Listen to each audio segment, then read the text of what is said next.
I'm the bad guy? I don't believe that. Every villain is a hero in their own story. Or at least, they should be if we are expected to take them seriously, and that is why some of these guys and gals and things have stood the test of time and will probably continue to cast long shadows over their lesser peers, some of which are likely to fade into oblivion the minute the inflow of marketing cash comes to a stop. When it comes to video games though, things are slightly different. We're not likely to forget about this guy, or this guy, or this gal, or whatever this is, anytime soon. But I don't think any of them are likely to ask themselves this. I'm the bad guy? See, this is one of my favorite moments in cinema. William Foster's the protagonist and the villain in Falling Down. How'd that happen? As far as he's concerned, he's the good guy in his own mind, and he's working hard to get his family back together. Actually, he seems almost cartoonish in his resolve, but the movie does a fantastic job revealing slowly but steadily that William has mental issues. Issues that prevent him, for example, from understanding that he has very little to gain and much to lose by threatening an employee in a fast food joint with a firearm because he refuses to serve him breakfast because it's past midday. Naturally, a madman like William must be stopped, for who knows what he might be able to do to his wife and daughter if his lunacy happens to tick the wrong way. If we break this idea down to its basic bits, we get three things. First, goal. William is dead set on getting back to his wife and daughter. He obsesses over this idea like only a madman would. Second, purpose. His mental illness fuels his obsession. He has no plan B. In his mind, this is the only card in the deck that will bring him happiness and relief. Third, obstacles. William has several obstacles that stand between him and his goal. An insufferable traffic jam, a long road that must be traveled by foot, regular citizens who don't want to cooperate with him for small annoying reasons, etc. Fourth, antagonist. An antagonist is someone who doesn't want the character to prevail in his or her mission. The villain's antagonist is of course the hero. William has a broad cast of antagonists in his story, some of which he isn't even aware of, and all of them also have goals, purpose, and obstacles. Which takes us neatly along to the next thing every decent character requires, a journey. The character can be the best guy in the world, the worst guy in the world, or both at the same time. But if their experiences don't make them change the way they think or feel about important things, then it's all for naught. When it comes to villains, this journey often ends in a final confrontation with a hero. The climax of the story is usually a clash in which one of them comes out on top and the other one must yield or die. I got lots of guns. Stay there. Don't move. You wanna draw? Let's not. Let's call it a day. Oh, come on. It's perfect. Showdown between the sheriff and the bad guy. It's beautiful. So, ready to lay your cards out on the table? No matter the game, there comes a point when all the players need to show their cards. I love that moment. We have been inexorably pushed to this final confrontation, Revan. I see now that this can only be settled when one of us destroys the other. Once again, we shall face each other in single combat, and the victor will decide the fate of the galaxy. There are three main courses of action by which one of the characters may triumph over the other. Each of them stems from one of three types of power you find in a power dynamic play. 1.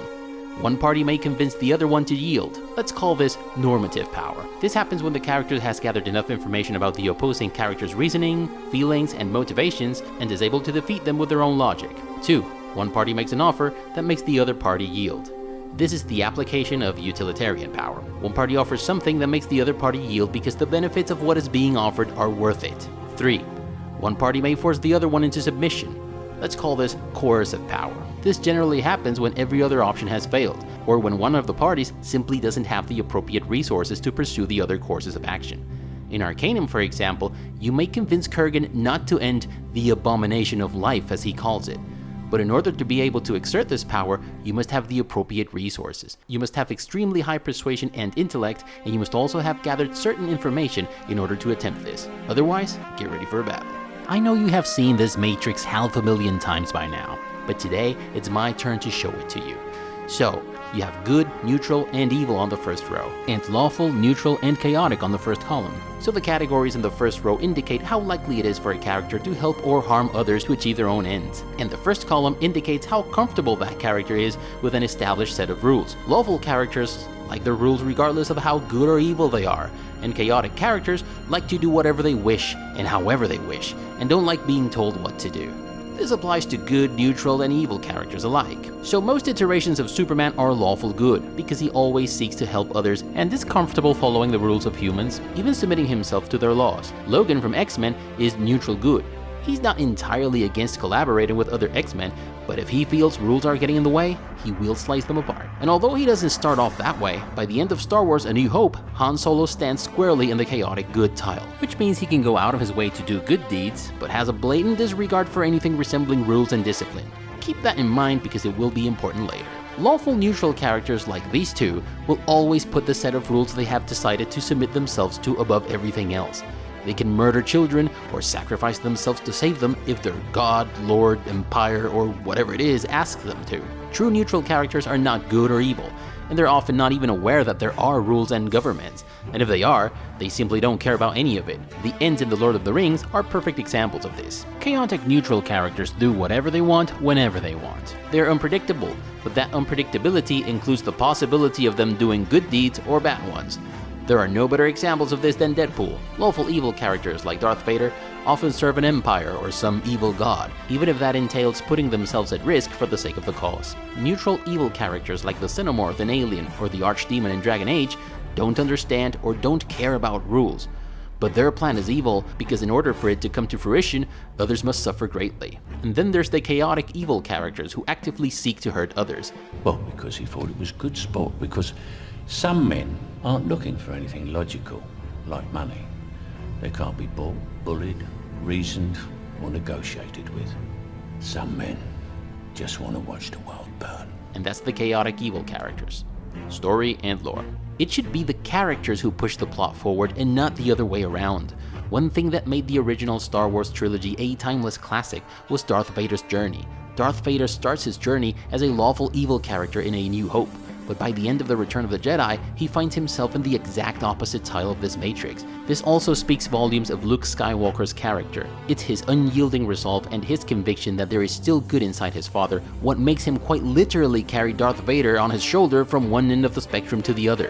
While these two are the most important characters, it's not only them who change tiles. Like we mentioned earlier, Han Solo also moves from chaotic neutral to chaotic good, and the same is true of many others. See, it's things like this that make movies, TV shows, and story-based video games great. Not everyone in entertainment seems to get this, but that's how it is. But I've wasted enough of your time already. You came for a list, and the list you will get. Needless to say, I hope this bloated salad of political sociology and story writing helps you understand why I've chosen these bad guys and not some others. There are still a few additional notes on the criterion being used for this list that I'd like to share with you. I promise I'll be brief about them. Because villains are heroes in their own stories, this is a list of antagonists more than villains. Also take into account that in video games, sometimes you're the bad guy.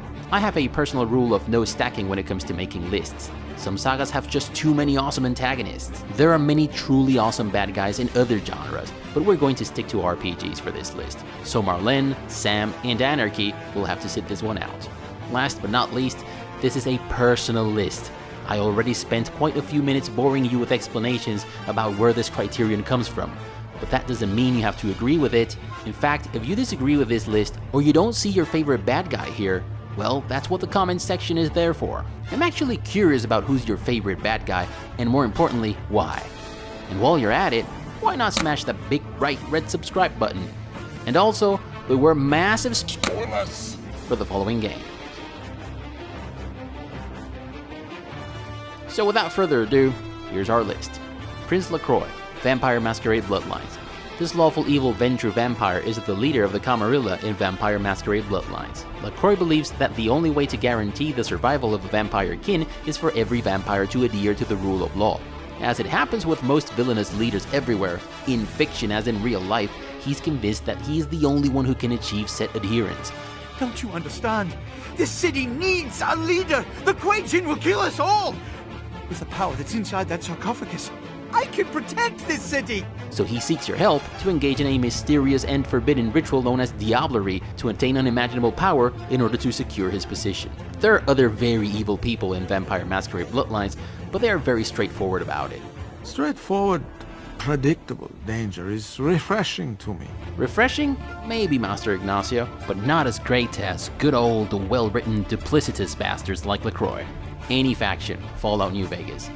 No one's fooling around in New Vegas. Caesar's Legion, or Caesar's Legion as they like to call themselves, are tyrannical lunatics. The NCR seek order at the expense of freedom, and Mr. House thinks only he's capable of ruling over New Vegas because he has been around for much longer and only he has the knowledge and judgments to rule.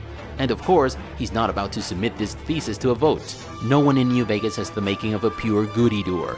Well, except Rex, that is. Who's a good boy?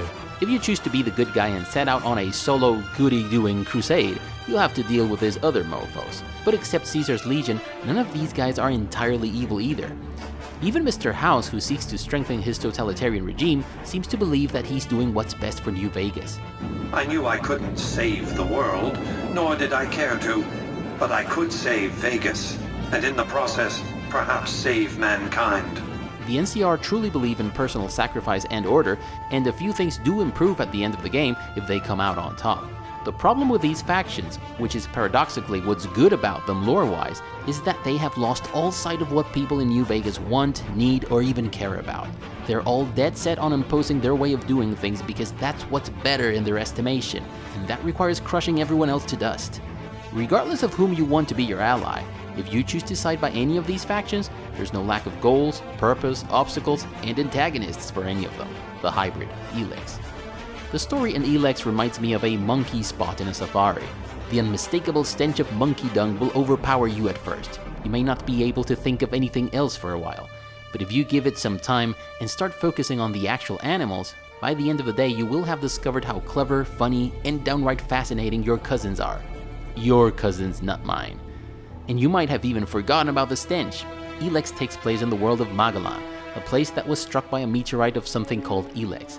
This impact turned the planet into a nuclear wasteland littered with corpses, ruined landmarks, and zombie-like mutants. Those who survived the apocalypse banded together in factions who quickly came into conflict with each other. The impact also destroyed almost the entirety of the energy-generating infrastructure of the planet, but the substance of which the very meteorite was made of turned out to be an extraordinary source of energy. So the factions of Magellan quickly set out to gather as much Elex as they could, as this was the only way to jumpstart them back to something resembling a civilization. The hybrid is the leader of the Alps, the most powerful, dangerous, and advanced faction in Elex. As you progress through the story, you will find out that the hybrid was actually a human called Dr. Adam Charles Dawkins.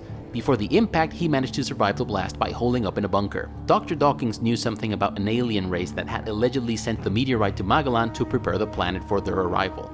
Dr. Dawkins convinced the Alps that only he could communicate with the aliens and that he needed Elex in order to do so. Dr. Dawkins did learn that the comet was meant to be consumed by the inhabitants of Magellan. It was meant to evolve them, presumably to turn them into slaves fit to serve this alien race. The comet that destroyed Magellan's civilization did not arrive by chance. It was sent to begin the changes to our world, to prepare it for those who follow. There is nothing we can do to stop this. We can only be ready for their arrival. In the end, it turned out that the hybrid only sought to save his own hide from the aliens, while presumably offering his own faction as evolved slaves, and letting everyone else be killed or consumed by the aliens. If your character has the right level of cold, you can talk the hybrid out of his plan and have him join all the other factions and prepare to defend Magellan from the invading aliens. There's no lack of a plan, purpose, obstacles, or antagonists here, let me tell you. Jon Irenicus, Baldur's Gate 2, Shadows of Amn. Jon Irenicus' mysterious and calculating demeanor, helped by some seriously awesome voice acting, might have had a lot to do with his success in becoming a cult classic villain. But if he hadn't had a relatable goal, a strong motivation, and his fair share of obstacles, he wouldn't have made it to the pantheon of villains in RPGs.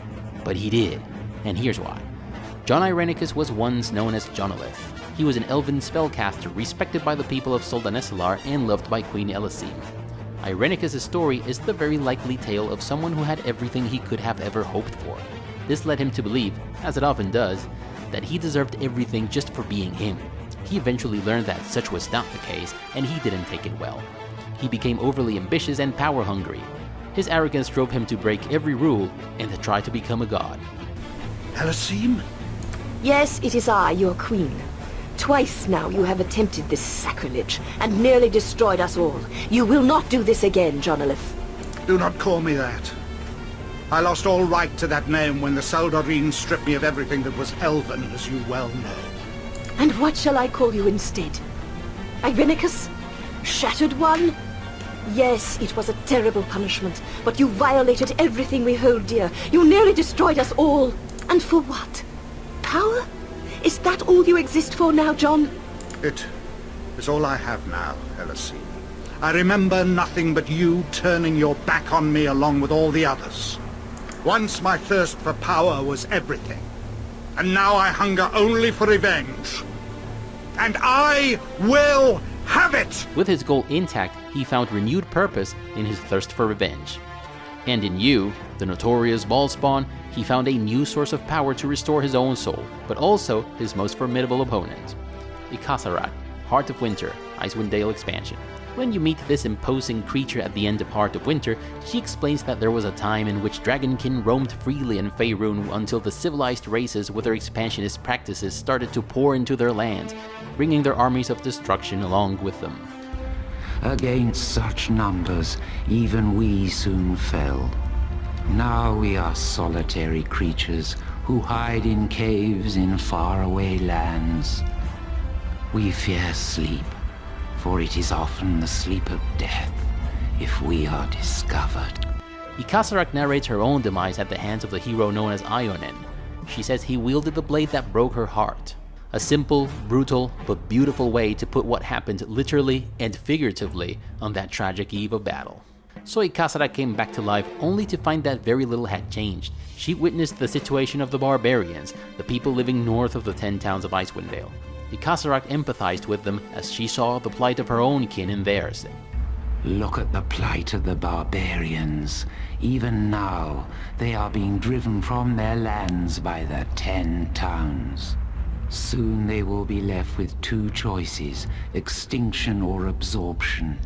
They are a proud people and will not bend. They will choose extinction. An entire culture will vanish, lost forever, all in the name of civilization, just as my culture has been lost. If your heroes try to talk her out of her plans, she says that her heart was shattered by the blade of Ionen and that mercy bled from that wound. She angrily says that she lost her love, her life, and her kingdom, and that she will either reclaim all of it back for herself and her people, or die trying. And I don't know about you guys, but in my book, this deserves all the respect in the world, and then some. Darth Malak, Alec, Knights of the Old Republic. Darth Malak was originally a Jedi Knight who commanded the armies of the Galactic Republic in the Mandalorian Wars.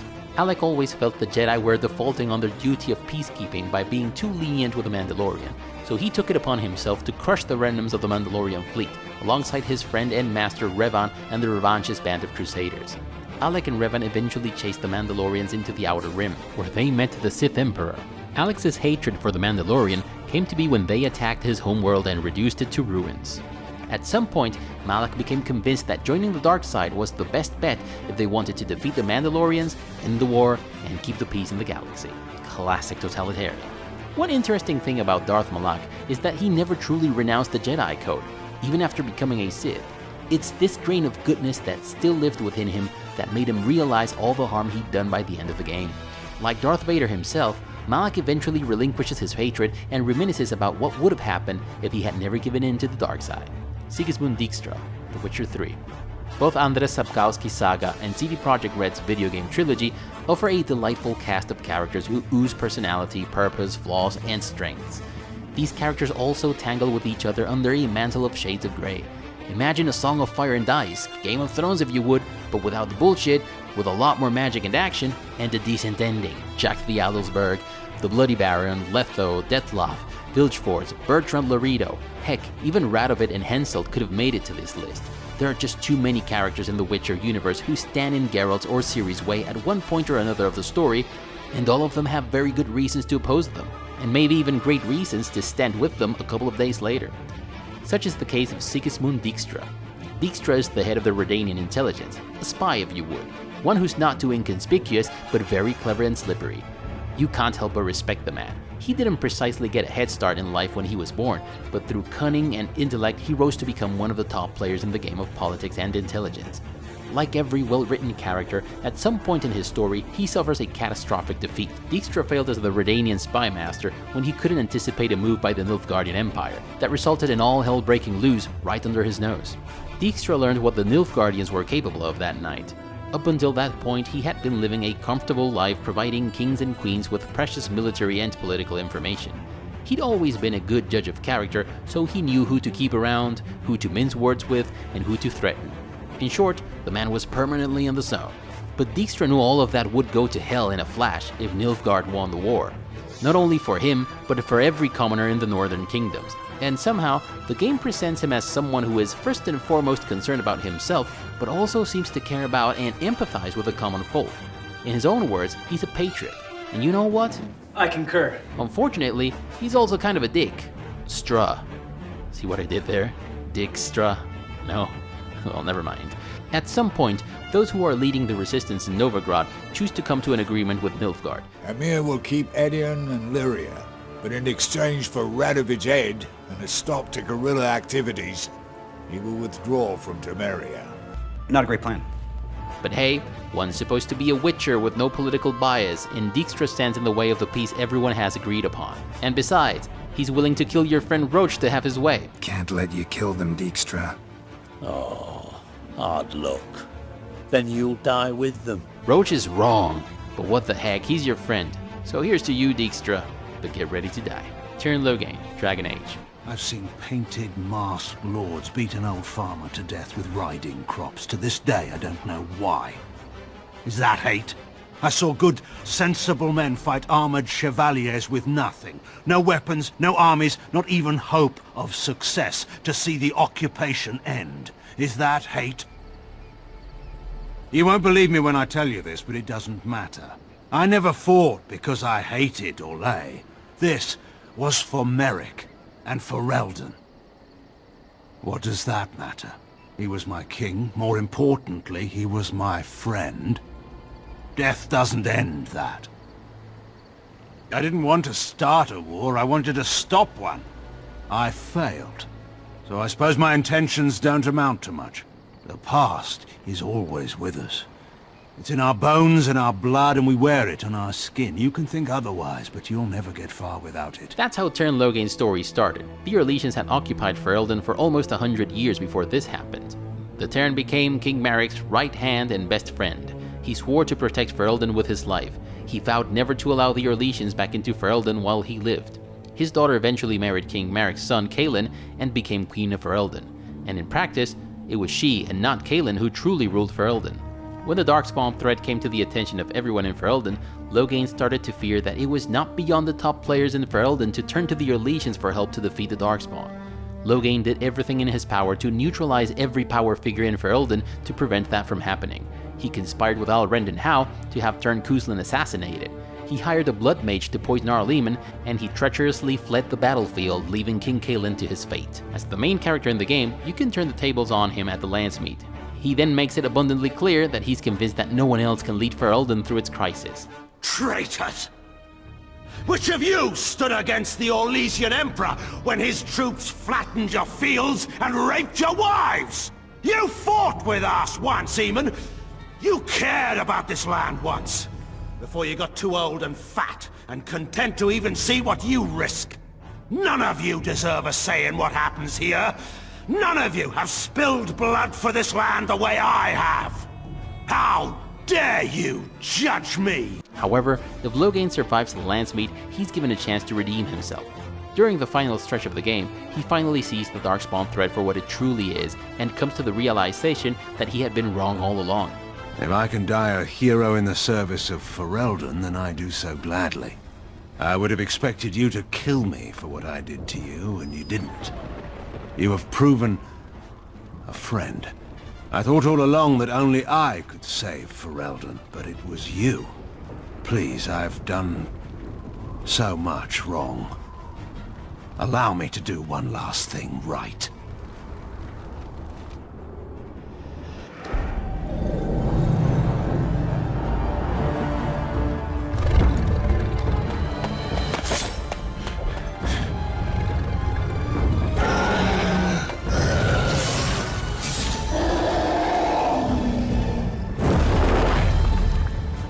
David Archer, Project Overlord DLC, Mass Effect 2.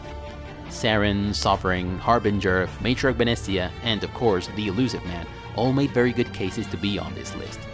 And if the DLC Project Overlord had never existed, the Elusive Man would have surely taken this spot. So Commander Shepard receives an urgent email from a Cerberus facility that has been overrun by Geth. This time around is not regular Geth, but the activated test subjects that Cerberus had been using on research to better understand how the Geth communicate, and ultimately infiltrate their communication network to control them. Thank God you came. My name is Dr. Gavin Archer. The situation is urgent. We're facing a catastrophic VI breakout. It all seemed harmless. Gavin Archer, the lead scientist in the facility, tells you what transpired. My brother, David, volunteered to serve as a test subject, but his mind couldn't handle the VI connection.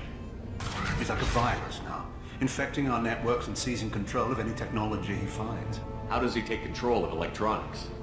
This is a hybrid intelligence the likes of which I've never seen. I don't know where the man ends and the machine begins. But he left a very important detail out. As you search the buildings in the facility, the rogue VI tries to communicate with you through some of the panels and terminals, but it is only capable of uttering terrifying and indecipherable pseudo-articulating static noise.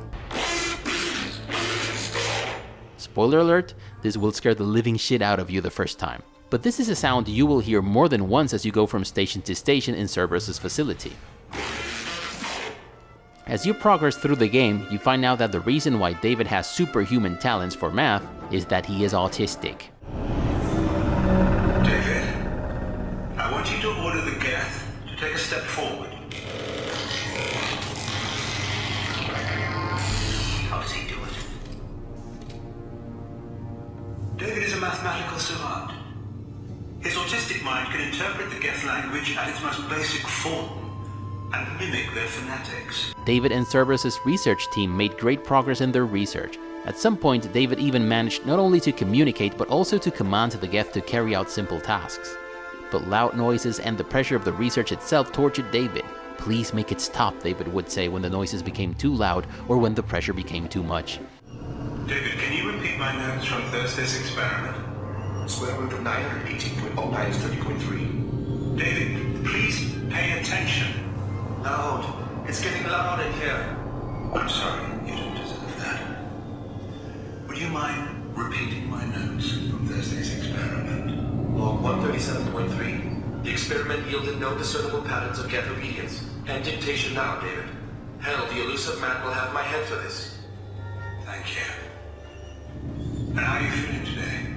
Square root of 924.16 is 30.4. Earplugs would be good. At first, his brother Gavin picked right up on that whenever it happened, and he gave his brother a break.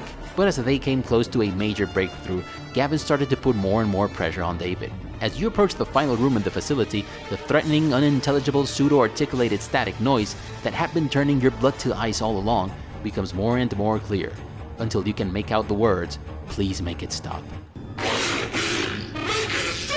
You eventually find out that as the research team was getting ready to finally enter the Geth's comm network, David got scared, took control of every Geth in the facility, and terrified of what was happening to him, unleashed Geth hell upon everyone. Square root of 906.01 is 30.1. Square root of 912.04 is 30.2. We're ready. Open a connection to the Geth network.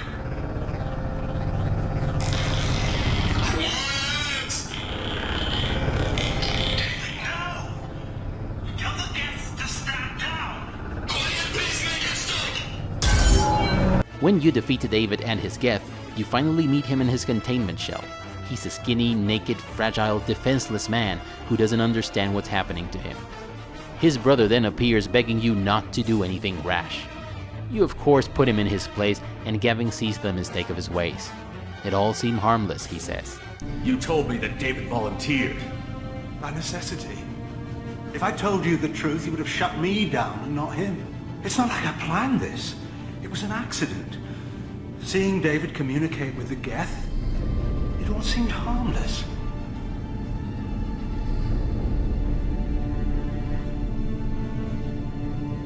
Square root of 906.01 equals 30.1.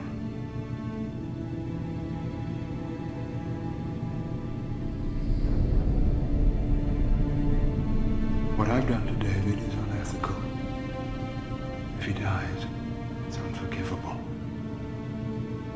Let me take care of him. Where will you take him? Grissom Academy. They can help special cases like David, minus the torture. The elusive man can fire me if he doesn't like it. Square root of 912.04 is 30.2. It all seemed harmless. Turns out that Gavin was the true villain, and the dangerous rogue Geth VI human hybrid antagonist of the story had truly been a victim all along. There are no other interpretations to this. David had acted out of pure unbridled fear, not resentment. His goal was not to exact vengeance, but to make it stop. Instead of purpose, he had autism, which was also his weakness and his strength. As far as antagonists go, they just don't get any better than David. Except yourself, Disco Elysium. On the surface, Disco Elysium is the story of a drunken waste of a detective who seeks to solve a murder case. And he has to contend with his own memory loss and with those who are dead set on stopping him from completing his task. Even at this level, this is a pretty good case for a character. His goal is to solve the case. He's a pathological nitpicker and obsessed with getting to the bottom of things, and that gives him purpose. As for obstacles and antagonists, they come in all shapes and colors. But solving the murder case is not what Disco Elysium is about. Not really. Harry Dubois is the protagonist in Disco Elysium, and paradoxically, after a night of heavy drinking and partying that damaged him to the point of losing his memory, he now has a legitimate shot at changing his life around. That's his goal, and the notion that his life is a living hell that he has to escape somehow gives him purpose. Disco Elysium is all about fresh starts and spiritual rebirths, but if you are to cross that threshold, you have to come to terms with your past and everything that's holding you back. And the only one standing in your way is you. You might have lost your memory, but you've been an irresponsible asshole to everyone around you, and they haven't lost their memory. You've been an alcohol and drug abuser for a large chunk of your life, and you have issues. You may choose not to climb that mountain and continue to be a buffoon who takes nothing seriously and is happy to make good on every opportunity of instant gratification. Or you may choose to steer your boat in a different direction and brave the waters of your fears and your past mistakes. Disco Elysium is the story of someone who's inadvertently been his own worst enemy all along. In a way, it is our own story, and the villain depicted in it is the most frightening and most formidable we're ever going to face. I'm the bad guy? Yeah. That's all I have for you today.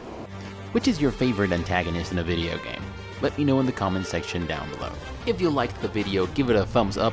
If you didn't, thank you for watching all the way up until now. If you like what we're doing in this channel, please consider subscribing and clicking that notification bell to avoid the usual YouTube shenanigans. Share the video, but most importantly, never stop gaming, but don't let gaming get in the way of your hopes and dreams. Bye everyone.